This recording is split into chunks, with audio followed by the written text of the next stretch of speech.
Hello. Today's theological discussion brought to you by Coca-Cola and baby carriers for my son. Hello. So I posted a video.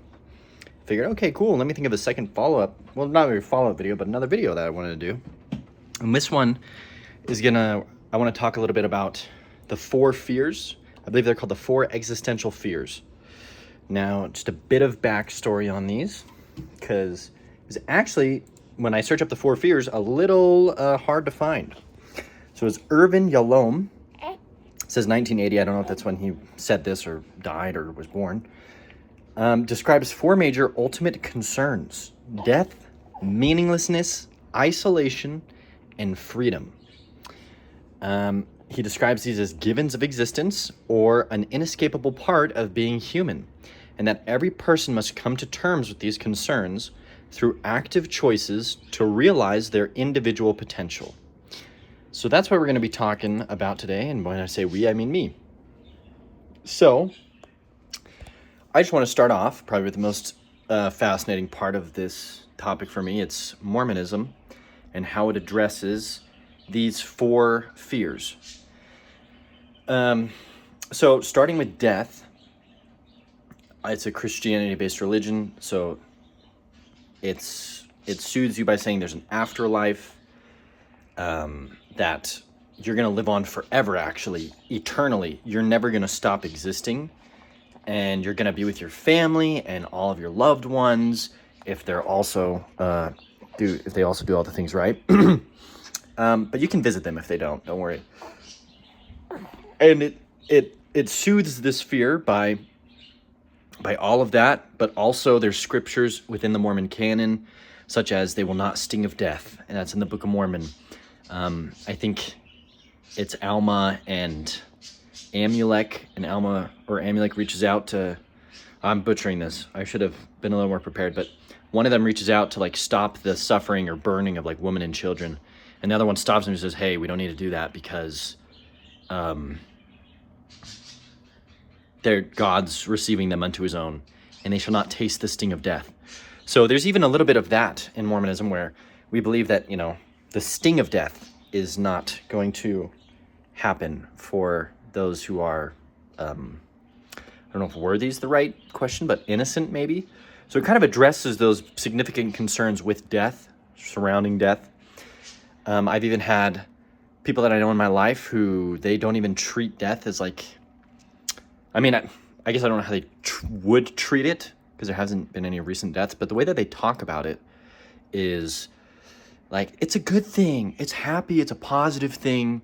You're graduating, you're going to a way better place, it's so much better on the other side.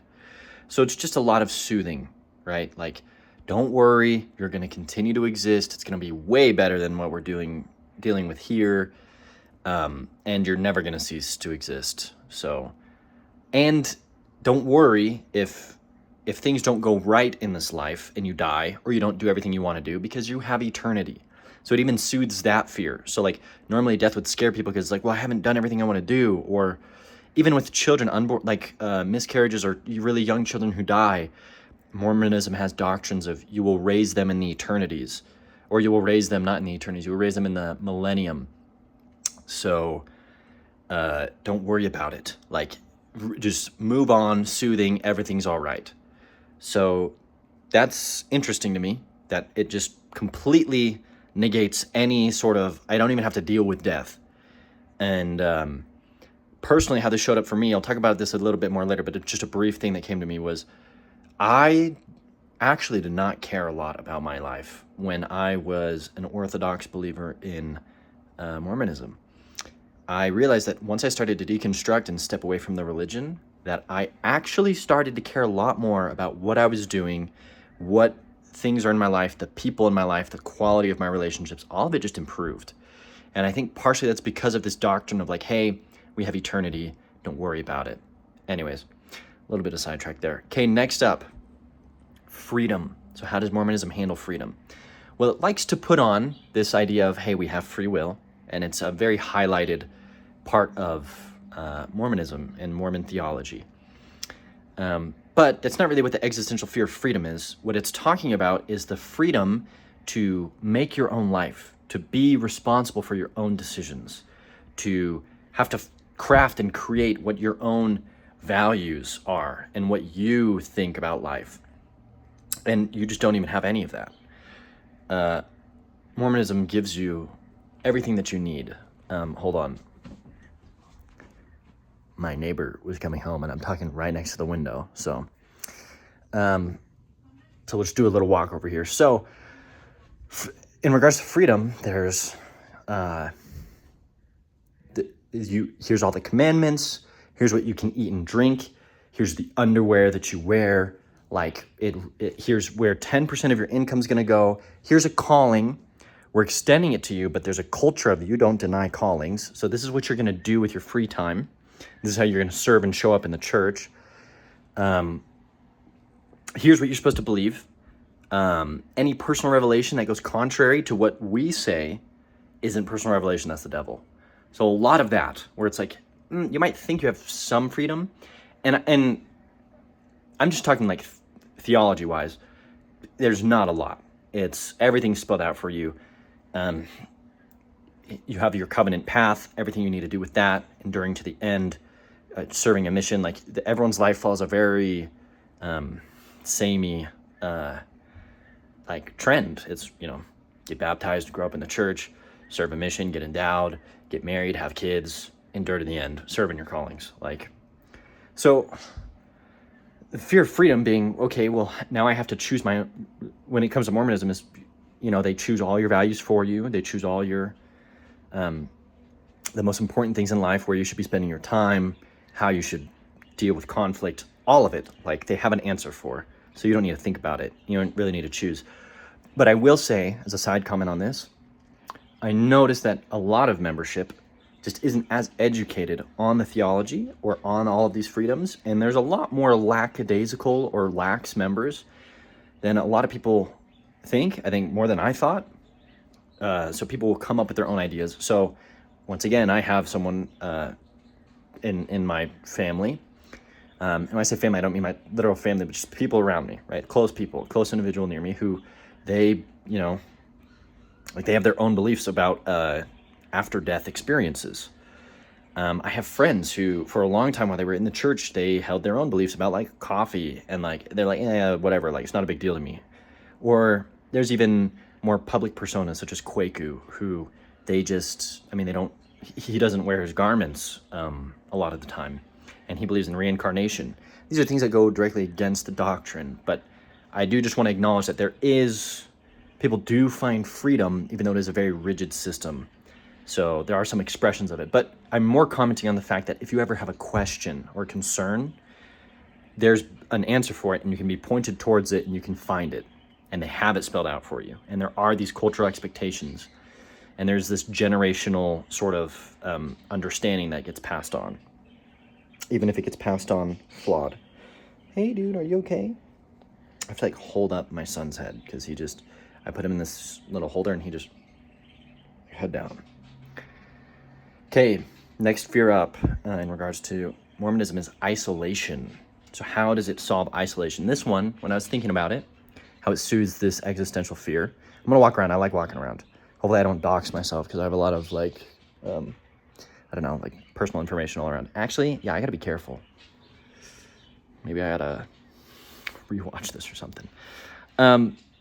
So isolation, I was thinking about this one. Yeah, the church gives you culture, community, whatever, but the existential fear of isolation, how it was spelled out to me and how I understand it, isn't just I'm alone. It's the realization that you are alone. No one is ever going to fully understand you. Your experience is solely your own. And so, no one's ever going to actually understand how hard it is for you or what you're exactly thinking. And that's the isolation, when people realize, whoa. And you have to confront that idea that, no one is ever going to 100% understand me or get me, or, that's the isolation it's referring to. So how does Mormon theology deal with that? Through Jesus Christ, the Savior.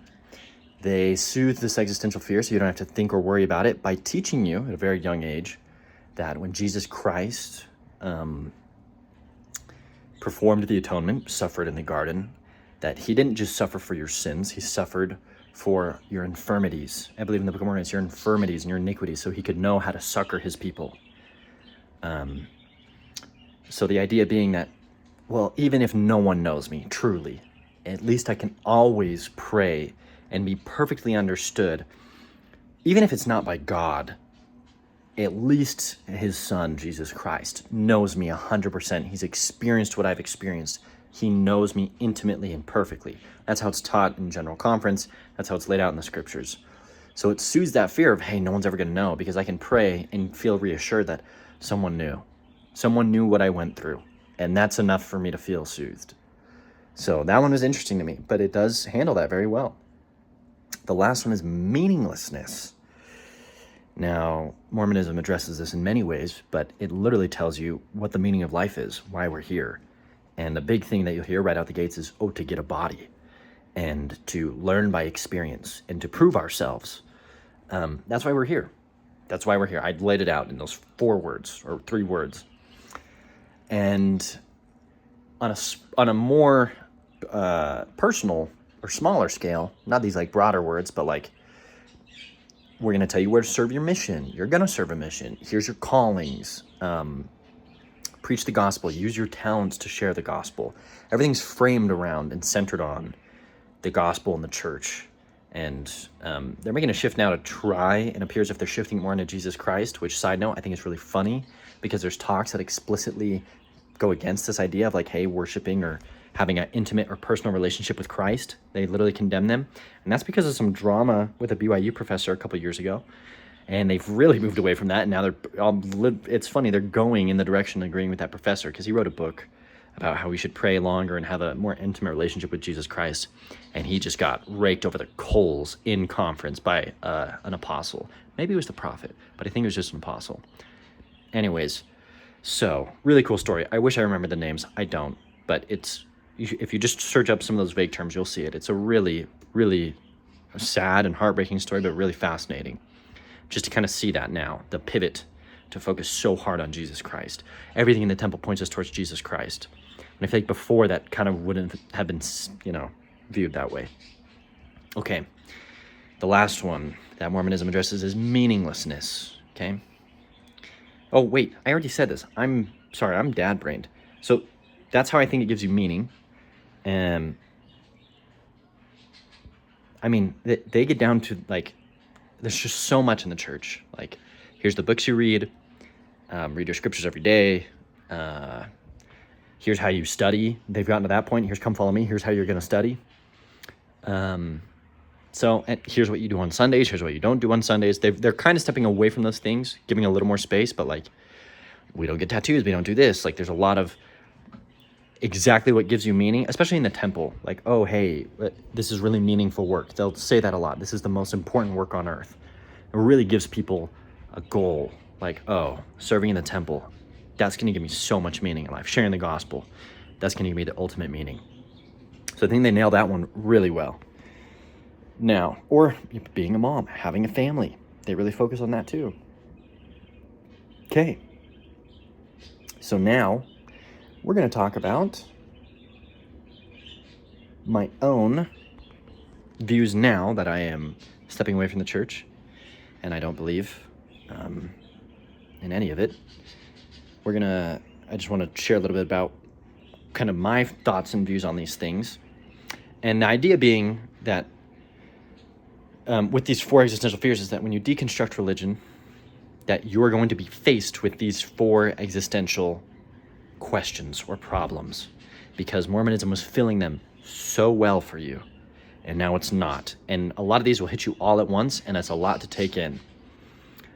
So hopefully, if you're struggling with these, or even if you're just a more nuanced believer in Mormonism, and maybe some of my thoughts will help you. And I've been going through this for 2 years, and I can say that it absolutely is ridiculously hard and overwhelming to have your worldview deconstructed. And then, I didn't even realize that these 4 fears were a thing, but they definitely were a thing for me. So, and are you still breathing, baby? Yeah, I can hear. Okay. Death. This is one that, I'll be honest, I haven't thought too much about. I'm starting to think more about. Mainly because I'm still young and healthy, 26, turned 27 this year. I say healthy because you see that? That's a Spartan race medallion. I finished that. I did 24 out of the 25 obstacles, 23 of them by myself completely.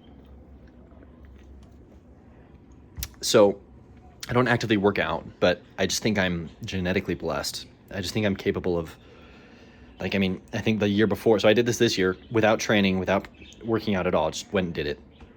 Last year I went and hiked Timp, did the same thing, didn't practice at all, and I live a very sedentary lifestyle. So, well, if I'm working during the summer, I guess I work spraying pesticides, but yeah. So, I'm still young and healthy, but I have noticed that I start thinking about my health a little bit more. For example, drinking this Coke gives me a little bit of anxiety because I'm like, whoa, I'm gonna kill myself if I keep doing this. And I notice it like in my body. Sometimes I'm like, ugh. And like a couple years ago, I guess 5 years ago, the doctor told me my cholesterol wasn't good, but wasn't bad. So I don't know, but that is on my brain. I definitely feel that pressure on me now, especially now that I have a kid and now that I'm older.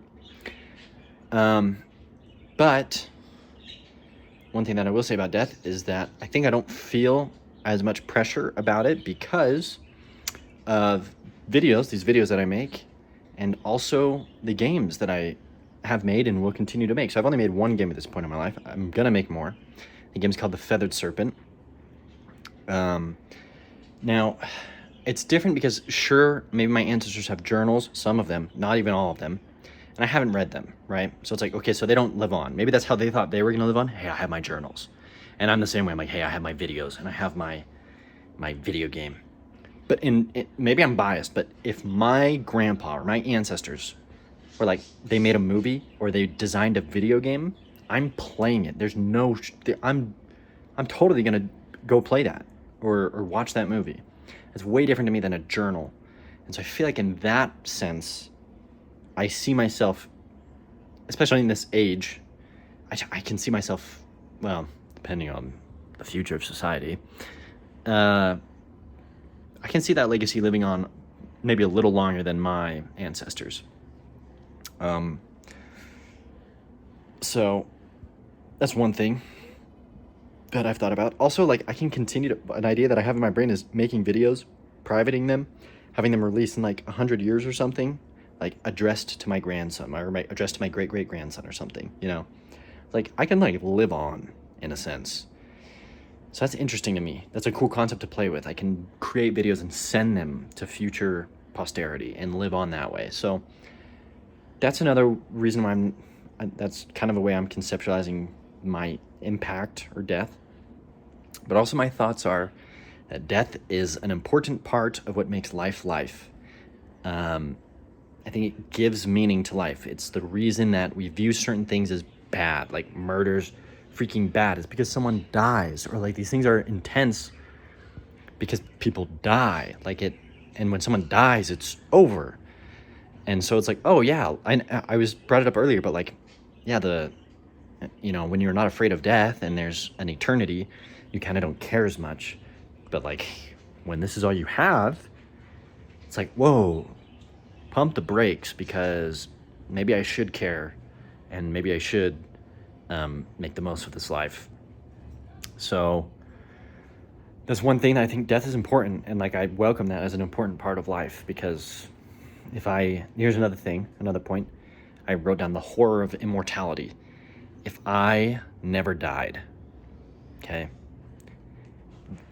I don't see that being a fulfilling existence. And this is actually something that I would have theologically, or that I have had against, when I was in the church, I just thought about this. I'm like, this is a struggle for me. Like the idea, the concept of heaven and becoming perfected. That's another thing about like my views is when, like, I don't, like, if everyone was perfect, no, like there's no struggle, there's no happiness, there's no sadness, there's nothing. If everyone's perfect, like, I don't know, it's just not somewhere that, like, it just runs into problems of like meaning and And maybe that's just a failure of my conceptualization, but like, I don't know, like the differences in us and the failures in each of us is like what makes us human. And that's like why I like people, because people can be weak and grow and learn and change. And like, that's a part of humanity that I love. And like, that's what makes us human. And that's what makes life interesting to me. But anyway, so the horror of immortality is if you lived forever, imagine you live on in eternity. You can do whatever you want, right? And in Mormon theology, you make as many planets as you want. You have as many kids as you want. You're having sex for eternity, creating infinite children, okay? Imagine all the experiences you could ever have, every single experience, every possible world. Imagine creating a multiverse of worlds where just slight differences are in each world. You can create almost everything, and you do that for all of eternity, and you actually do everything. You try everything, even with the slightest variations. You just experience and try and do everything. And then you realize that that is just the beginning of eternity and immortality. Once you have done everything, you've exhausted every single thing that you can think of, you have an eternity left. That is the very, very, very beginning. You're just starting and you've finished everything.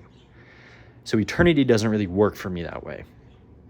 And the idea of why I said it's like the horror of it is because imagine that you live forever and everyone else dies. You have to watch everyone you love die. You watch the death of the earth.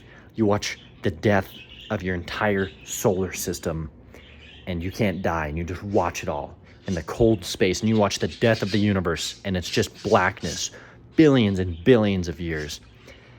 And that's just the start of your eternity of immortality, of being there. It's like, yeah, okay, that's horrific. Like, you don't want to live forever. So that's another thing about like why I like death, because I do feel like having an end to things is important. And I really don't think people want to continue existing forever. I actually don't. I think they say they do, but I think they just haven't thought that through, because my point stands. You could literally do everything, and that's just the beginning. And then what do you do with the rest of eternity? So, I